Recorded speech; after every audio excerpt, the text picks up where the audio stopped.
I always was a fan of Superman as a kid. And I just loved that he was fighting for truth, justice, and the American way.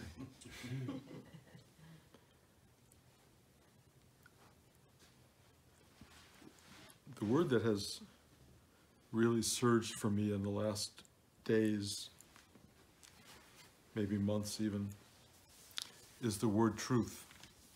We can leave justice in the American way a little bit to the side. And how slippery a word that has become in the manifested outer world that we all inhabit. And if you listen to talk shows, especially news talk shows, the truth, talking about the truth, expressions of truth are so slippery that you begin to question what it is at all. What is truth? I mean, there are people who are so good at obfuscating the truth that they almost make lies sound like truth. Many of us have a tangential relationship with truth. As you move on to the spiritual path, you begin to discover that truth has substance, that it is a visceral awareness rather than an intellectual awareness. That it's not something you go, okay, I'll buy that, or yes, that is true. There's something deeply, profoundly centering in knowing truth as best you can. To know truth in the world around us without having some kind of doorway to your own inner being is an equivocal thing, because truth measured through the outer spectrum of senses, mind, thought, emotions, etc., is something that you can approximate, you can be drawn to, you can say, ah, yes, this is the truth. But it's really just an assembly of agreed principles for most people. The outer truth is an observable truth. Inner truth is a knowing. It's a knowing. It may not even be observable. It's something that is. And the doorway to that truth is not through the mind. It's not through analysis. It's not through the courts.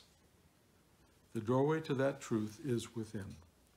And I talk about this every week. The problem with the world, with Western culture particularly, is its complete imbalance and complete fixation on the outer. And the balancing factor, as I say weekly, is by going in and finding the weight of being that counterbalances the outer forces that are operating all around us. The deeper you go, the more balance, the more the harmonic, symphonic beauty of life reveals itself. This inner doorway to truth is sometimes referred to as higher truth. And in a way, there's a sense of reality to that, because as you go deeply inside into this inner truth, this kind of deep awareness of what is, period, and then the what is has a quality of truth about it, or is founded in truth. What is and truth are essentially the same.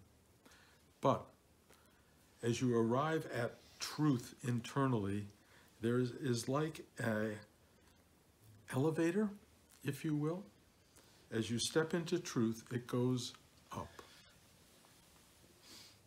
into something that I and many others call higher truth, something that is so great, so pervasive, so absolute, that it finds expression in the inner truth and it finds expression in the outer truth. But the higher truth is all there is. It is possible to exist in the world as we know it and buy into the man-made truths of existence. They will be frustrating because they will be changeable. One man's truth is not another man's truth. It's a one man's experience versus another man's or woman's experience. But it doesn't make it true. There are billions of filters that we all have when we look at the world, and that when it passes through our judgment of truth, it appears true.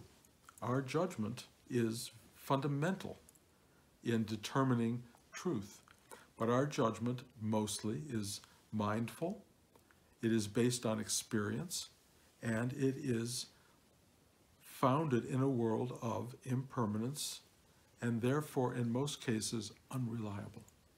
And yet we do the best we can in the world. We have justice systems, courts, that try to determine truth because it's so fluid. We try to find the thing that comes closest to being true. And we really work at that. We create a whole culture around this kind of agreed upon truth that allows us to function as people in a society. But the doorway to the truth that is not augmented by or interpreted by or created by judges or societies, the doorway to truth is this inner, heartfelt opening that moves into a space that absolutely expresses itself as a state of ah. Ah. The first thing you experience when you walk through the doorway into your, let's say, heart chakra, the first thing you experience is a sensation of being inside something, contained, informed by something outside you. What is outside you is, first and foremost, a body. If you sit still in your body, you will begin to feel it. And there will be no escaping the sensation of your containment. There is something real and, if you will, true about that. You will feel its tensions, you will feel its nervous system in a way, you will feel its emotional life, you will feel its skeletal nature, you will feel, if not the blood moving through it and the flesh itself, you will feel what is expressing itself to be felt. And whenever you sit still, there will be an announcement to you of this is your confined nature. You can pretend it's not. You can do things to soften or alter your mind in terms of its interpretation of how you feel. But ultimately, there is a body that is you for this moment. And that's the beginning of the entry into truth. How you feel. My experience as a meditator and a teacher is as I go into the physical space of my being and go yes to it, I can start to feel where there are tensions calling my attention. The attention is a place of attention. I go to that space because it's knocking at my door, if you will. It is the body calling me. And I go to that space and I sit in it. And as I sit in it, something happens. It relaxes. It opens. It liberates. You just go, ha.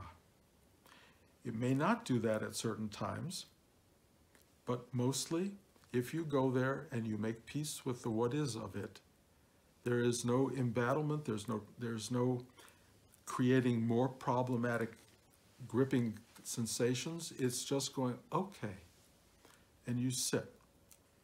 As a teacher, once I have done that, I look at you and I get in touch with your body, and I feel its holding patterns, its resistances, its tensions, and by putting my attention on your attention, there's a kind of synchronicity that occurs, a ideal connectivity, and it starts to do to your body what it does to my body, which it makes it go, okay.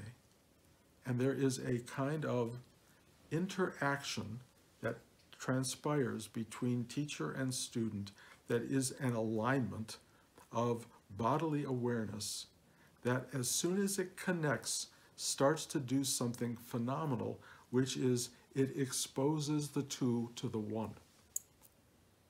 As it exposes the two to the one, truth appears. Because truth is, you are not a separate entity. You are a oneness with all there is. And when two connect, either sexually or emotionally or spiritually, meditatively, when that connection happens, something transcendent transpires. And you begin to feel, this is what is. And when you go deep into that, if you will, the elevator takes off. It can be orgasmic in a sexual realm. It is spiritually orgasmic, if you will. It lifts you up into something that I can only say loves you, unreservedly loves you. As you touch that, there is no questioning. There is no doubt. There is only truth, the truth. But imagine a life where no one goes into the truth, where no one goes into their inner reality, where everything is lived outside, where it is all external sensation, all sensation operating on a principle of give me pleasure, give me ease, give me calm, give me satisfaction, all of these outer things that you go to outer materialized forms to change and alter for you. You don't go in and make peace, you're always altering. Give me a Hershey bar, give me ice cream, give me sex, give me this, give me that, I need this now. Uh-oh, it's going away, how do I get it back? It's a constant drama and horrible, horrible drive of the material world that takes its toll on us and ultimately wears us down.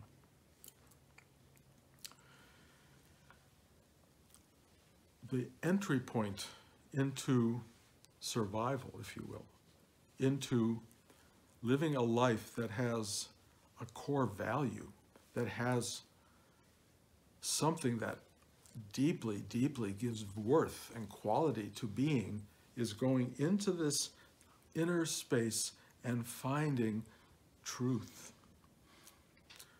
Truth is not something you can alter with your mind. It's not something you can debate. It's not something that the universe can sit around and look at and go, well, maybe. It's not like that. Truth is aha, aha, period. And it's a deep aha, and it can be an elevated aha, but it is so grounding, so wise in its knowing, that it will inform you in your life. It will guide you in your life. If you need to know, yes, what to do, you go into the deeper truth of you, and you will know. There will be times where that access is difficult. I did a whole description last week about wondering whether I should buy a house and the dramas around it, and not being able to find the truth, trying to dig deep and go in, but the stimulation outside was so powerful that the inner journey was not giving me an answer, although it was in the end. As I said last week, the solution to the problem came down to my grandchildren.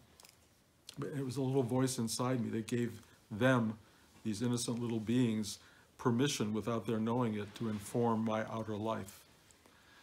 I bring that up again this week because the outer world right now is so filled with not truth, untruth. We're experiencing so much out there that we're becoming jaded in a way. We are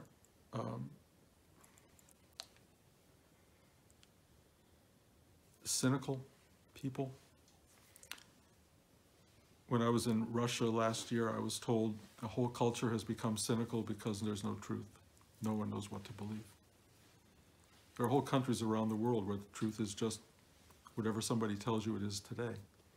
And in our country, that seems to be somewhat of something that is going on. And I know, this is a spiritual talk, right? So why should I be political? And there are those of you who will turn this off as I say all this. But what I'm really trying to get at is when truth is at a premium, when it's hard to come by, when truth and lies are no longer visible clearly in the outer world, it's your job, it's your responsibility, and with luck, your capacity to go in and find truth so you can live by it no matter what's happening. And I will tell you, one of the things that comes about living truth is it makes you noble. The great stories in literature are about people finding the truth in the midst of a world of non-truth. It is about the discovery of truth. It is about living your truth no matter what. Spiritual journeys are about people trusting this inner thing over everything outside themselves.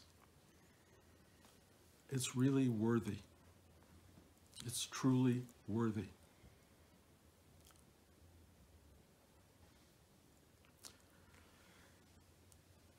I've been hearing people talking about searching their souls, soul searching, as a means to truth. I tend to feel, yes, there's some value in soul searching if you know how to search your soul, if you even know you have a soul. I haven't met many people who've ever confronted their own soul. Usually in the experience of profound suffering and grief, the soul makes itself known, can make itself known, and soul searching really becomes something other. The soul searches you. It informs you. Soul searching implies an act of going in and going up into this larger truth, but the universe protects its truth.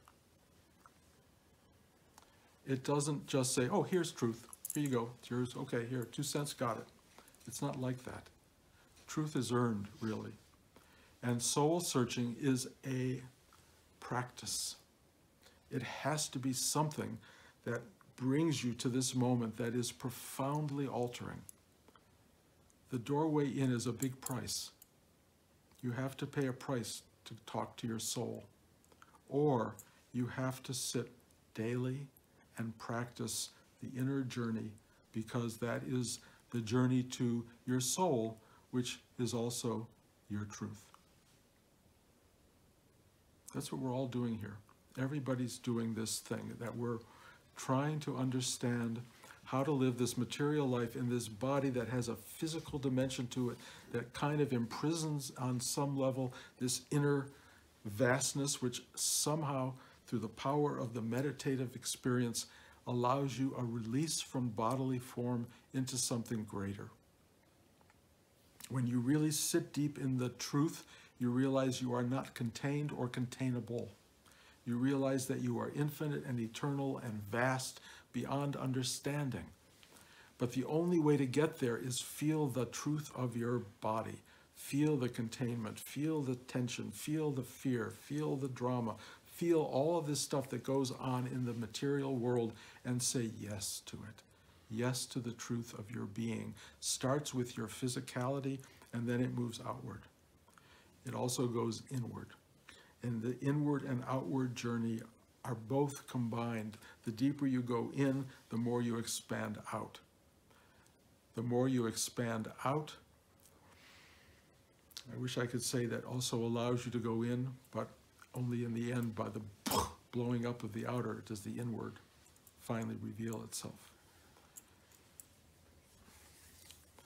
The world right now, from the estimation of this particular body form, is that it is undergoing some kind of transmutation, some sort of very strange process, unlike anything our culture, our society has seen before. I don't know where it's headed. I like to imagine it's going to be what they used to call the beginning of the Aquarian age. I have no idea what's going on. I know something big is going on, and I know that if you live completely in the outer, you're going to be very distracted by your own disturbances and fears and concerns and insecurities.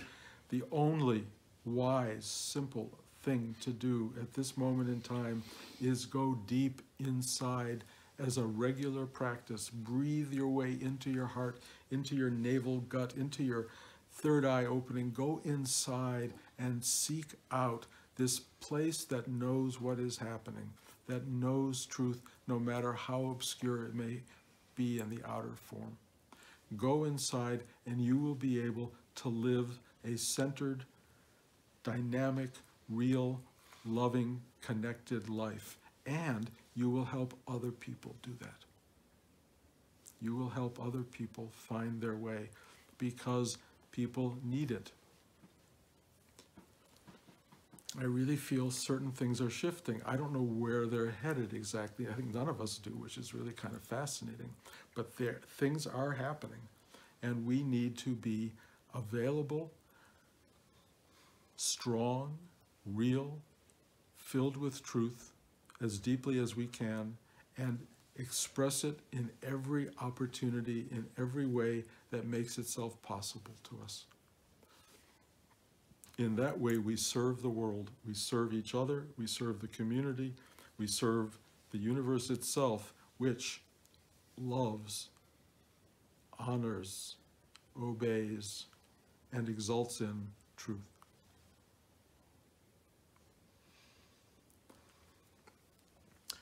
I know there is a deep abstraction in the word truth. It feels like, yeah, well, and it becomes intellectually debatable. But there is no abstraction in the experience of truth. It is aha, aha. That's all it is, aha. And if you haven't found that, the path is here. The path to it is available. It's worth finding for your own sanity, for your own joy of being, for your own moment-to-moment reality. Truth is always present, always present. This is the truth. This is the truth. But if you don't see it as the truth, if you're living 2 seconds ahead or 12 seconds back from the moment, you won't see the truth. The truth is not what was and not what will be. This is the truth, period. You're in it. This is exactly it. Open, root deeply, and you will see it. Live outside of the moment, and you'll miss it. You'll be looking at projections, you'll be looking at history. But the truth is in all of that, but it is really only knowable right now. Right now. And that now happens to be eternal.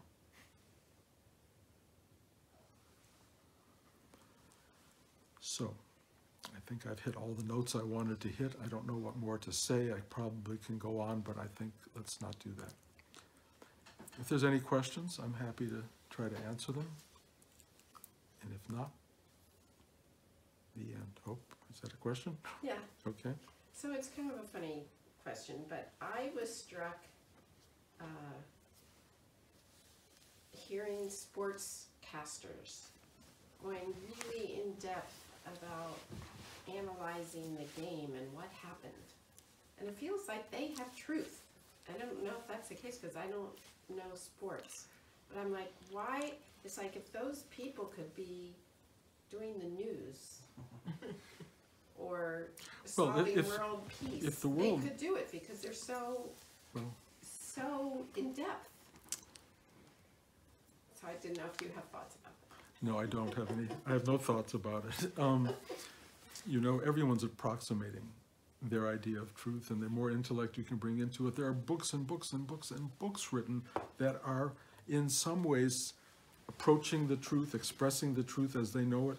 But as I've said, unfortunately, many times before this talk, the known truth is already over in a way. You know, the real truth has to be living in this second.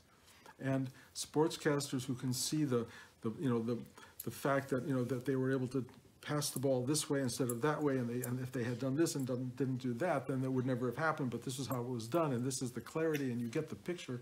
That's all fine. It's interpretive truth. It's already moments past the truth, really. But they had a clarity in terms of seeing the truth. Having clarity and seeing truth is wonderful. It's wonderful. And I think a lot of people do. I'm hearing it even on newscasts. You know, I have to say, there's a lot of truth being expressed. But the truth is now. It's not a second ago. And it can't be a second ago. You can be right about it having been true, or it will be true, or it could be true, but the truth is this unbelievable unfolding of nowness. And if people could communicate in that space, live in that place, which we can do, we can all do it, just as friends. Just show up, really be real with one another, really be embodied with one another, really understand our truth, share this truth. It comes from a place that ultimately is speakable. You can speak your truth. When you're really open, it flows right out of you. You're not doing it. Truth is expressing itself because that's what it does.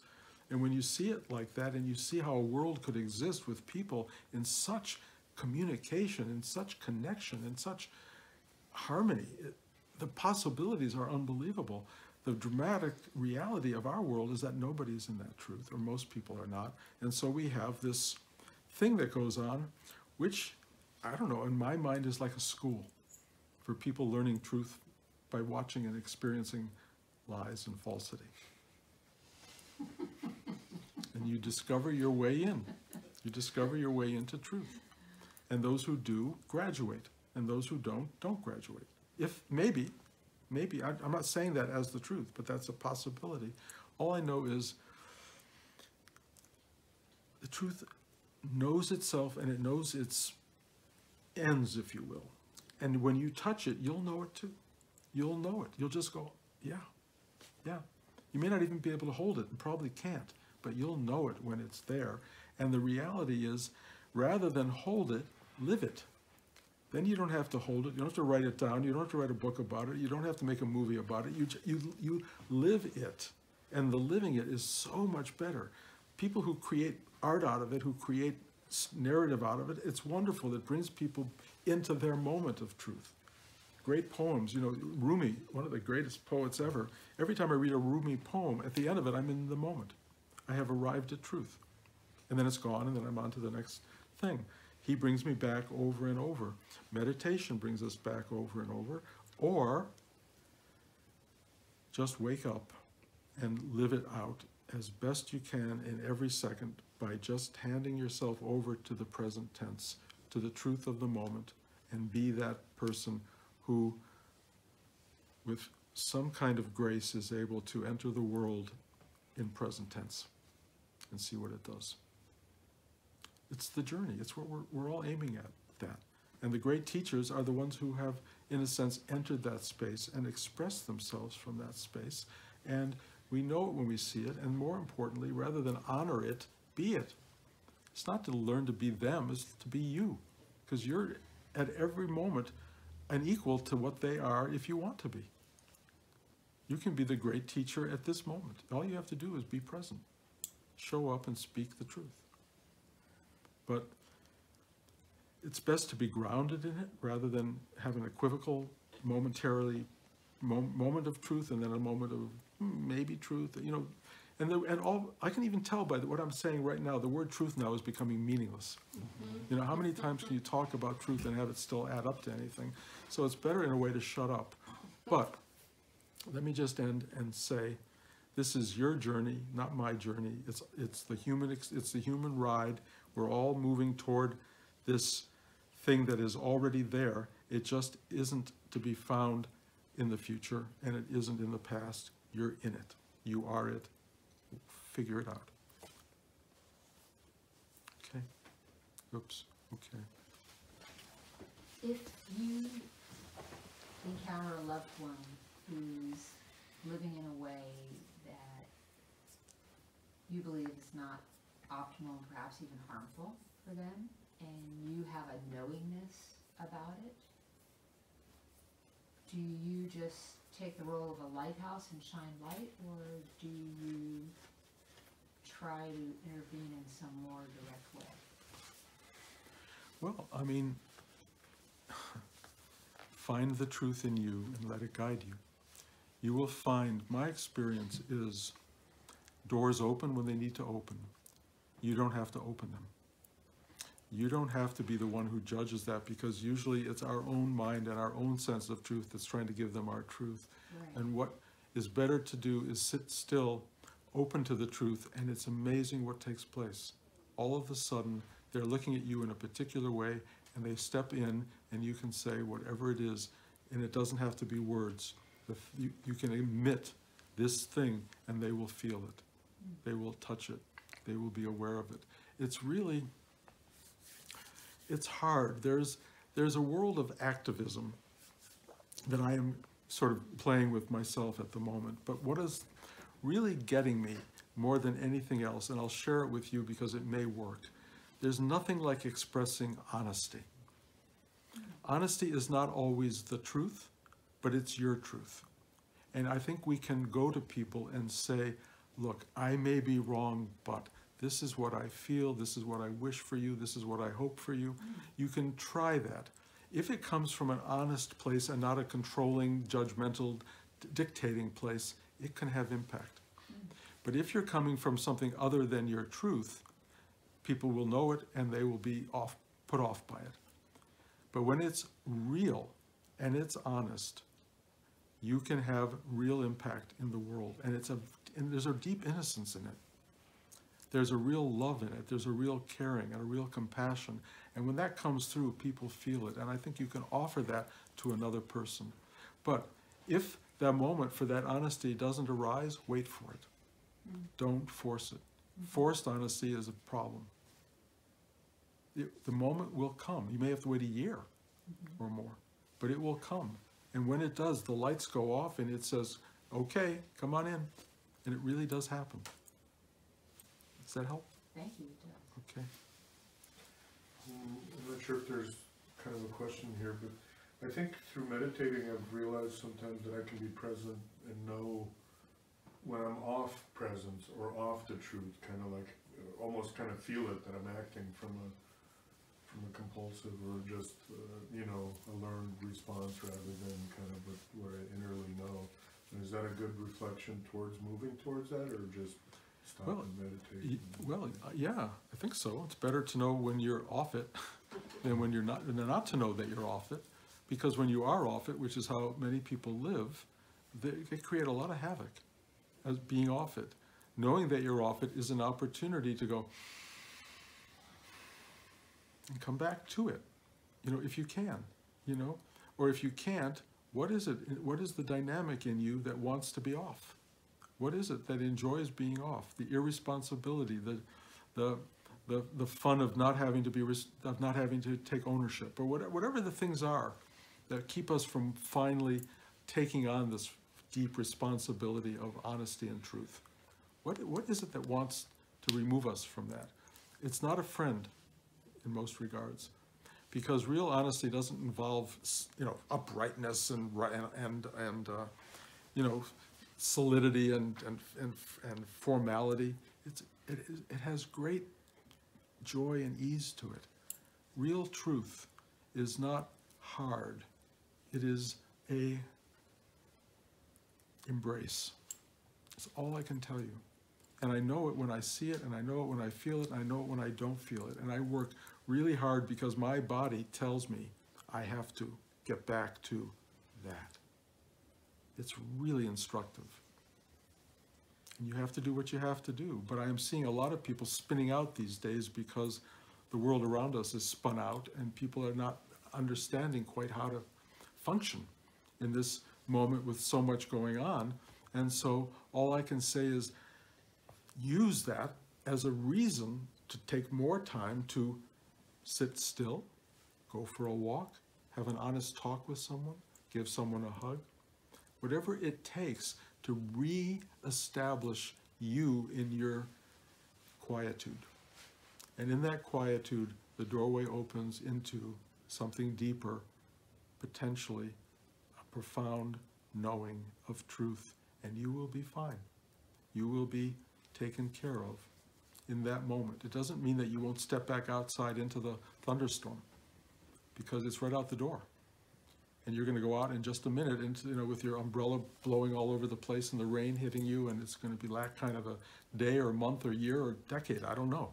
But if you have this thing that gets on the coat and gets everything in play, you're going to be better off than somebody who runs outside forgetting that it's pouring rain and they're not at all ready for it.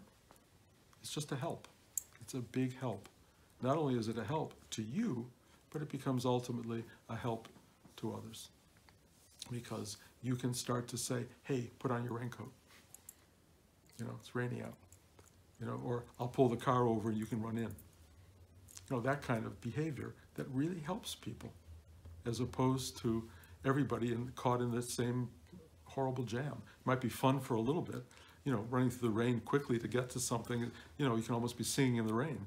But 30 minutes into that, why did I forget my umbrella? Why didn't I get a raincoat? Why? All that crap starts to go down, and then everybody's miserable and the joy of it's out the window. So you have to find your way into the truth that informs your life and allows you to live consciously and to make choices that are not sloppy and are not in service of forgetting. It's just part of the responsibility. It's called being grown up. Being grown up, that, in my mind. That's what adults do. I don't know many adults, but that's what adults do.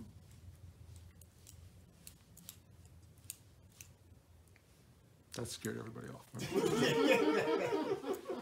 Okay. End of conversation. Thank you guys. Thank you for coming.